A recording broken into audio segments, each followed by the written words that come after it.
Bismillahirrahmanirrahim. إذا نبدأ إن شاء الله le cours de courant électrique continu. Ce cours est destiné aux première année BIOF et première année générale, les deux à la fois. غادي نحاول إن شاء الله نشرح شوية بالعربية شوية en français. Mais ici, le courant électrique, on a déjà vu ce qu'on appelle le sens du courant électrique. On a trois caractéristiques en effet. Première caractéristique, c'est le sens du courant électrique. Il y a une sens. Une seule sens, c'est le courant électrique sort de bande positive vers la bande négative. Première caractéristique. Et on a vu déjà que le courant électrique est généré par une source électrique qui a deux bornes différentes, borne positive et borne négative. Et borne négative. Ça, ce qu'on a déjà vu la séance précédente, bien la vidéo précédente. Et maintenant, on va comparer le courant électrique par un courant d'eau. C'est la même chose exactement. Le courant électrique, c'est le passage des charges électriques qui se déroulent dans un circuit électrique. Et par contre, pour un courant d'eau, c'est un déplacement de molécules de l'eau dans des tuyaux, bien dans un local où l'eau se passe. Et maintenant, on va voir ce qu'on appelle le courant d'eau. Ici, interrupteur. Et elle est ouverte, ici interrupteur, elle est ouverte.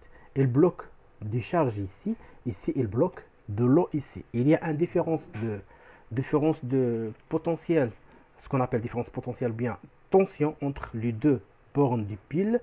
Il y a ici une grande différence de pression. Il y a une pression très élevée, ça veut dire positif ici. Ça a l'équivalence de la pression très élevée.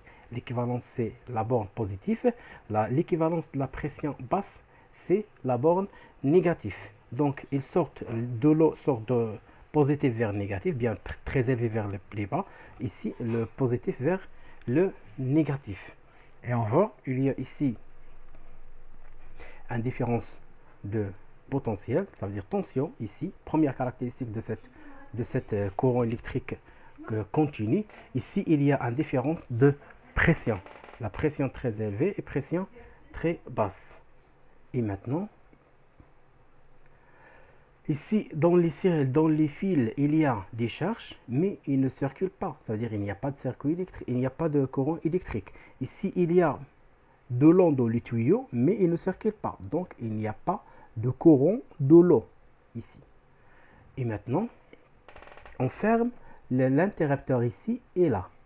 Et on voit que le courant électrique de circule, ça veut dire le courant électrique sort de positif vers négatif. Ici, sort de la borne du pompe qui est pression très élevée vers la pression très basse.